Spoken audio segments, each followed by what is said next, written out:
So when we give ourselves compassion, the research shows we actually reduce our cortisol levels and release oxytocin and opiates, which are the feel-good hormones.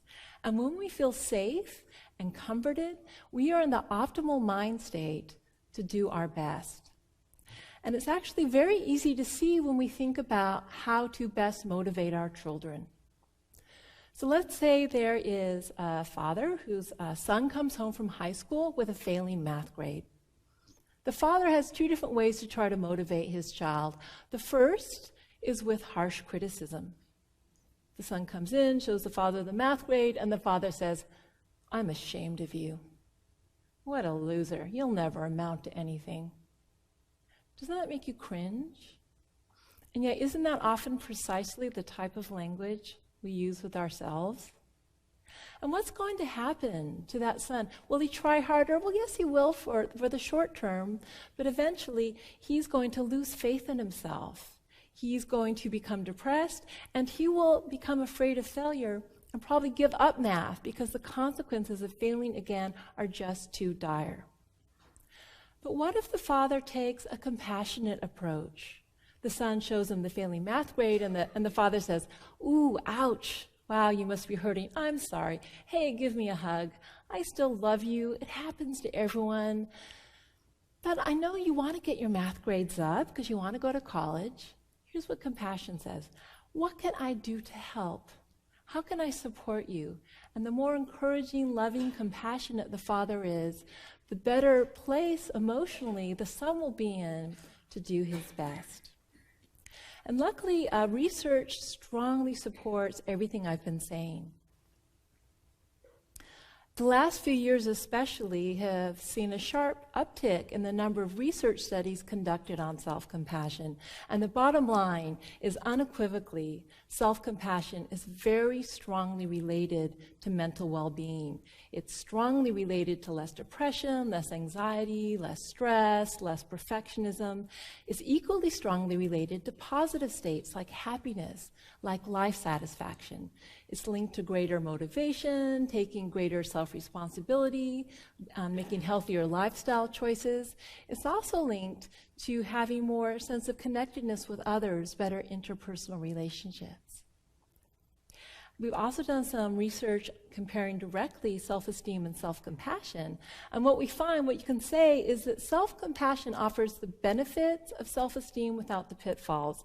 So it's associated with strong mental health, but it's not associated with narcissism or constant social comparison or ego-defensive aggression.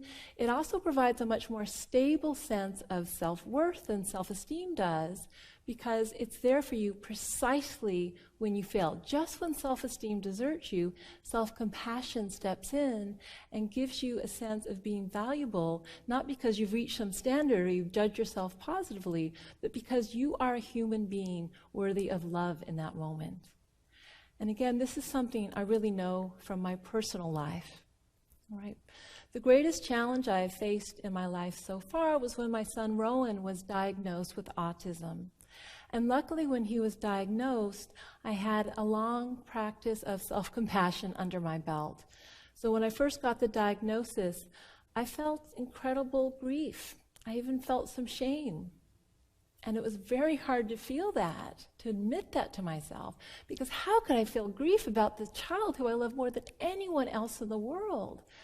But the thing is, I was feeling that, and I knew that what I needed at that moment was to embrace how difficult it was. And the more I could embrace my own grief, the more quickly I moved through it, and then the more able I was to turn toward him and accept and love him for who he was. It also helped me over and over again in the heat of the moment. So as you may know, one issue with autistic children, especially when they're young, is they can throw very terrible tantrums. So imagine being on a plane to England. This is a true story. Rowan was 4 years old.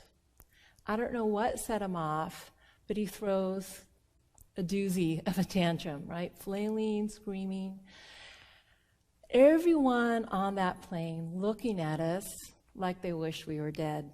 You know, he's 4 years old, he looks normal. People are thinking, what's wrong with this kid? Why is he acting this way? And what's wrong with his mother? Why can't she control her child? Okay, lots of fear. What do I do? What do I do? Jumping out the window sadly wasn't an option. So, okay, I know, I'll take him to the bathroom. I can try to comfort him there. Maybe it'll muffle his screams. So I'm kind of taking this 4-year-old flailing child to the bathroom, which was, of course, occupied, right? So imagine being in that little space outside the bathroom door with this, tantruming child, and I knew in that moment the only refuge I had was self-compassion. So I put my hands over my heart, and I tried to comfort him, but I was mainly focusing on myself. This is so hard right now, darling. I'm so sorry you're going through this, but I'm here for you. And you know what? It got me through. And by allowing myself to be open-hearted toward myself, I could remain open-hearted to Rowan. People sometimes think self-compassion is self-indulgent or selfish. It's not, because the more we are able to keep our hearts open to ourselves, the more we have available to give to others. So I would like to invite you to try to be more compassionate to yourself, especially as women. You know how to do it. You know how to be a good friend. You know what to say to comfort someone when they're in need. You just have to remember to be a good friend to yourself. It's easier than you think, and it really could change your life. And that's why I think self-compassion is an idea worth spreading. Thank you.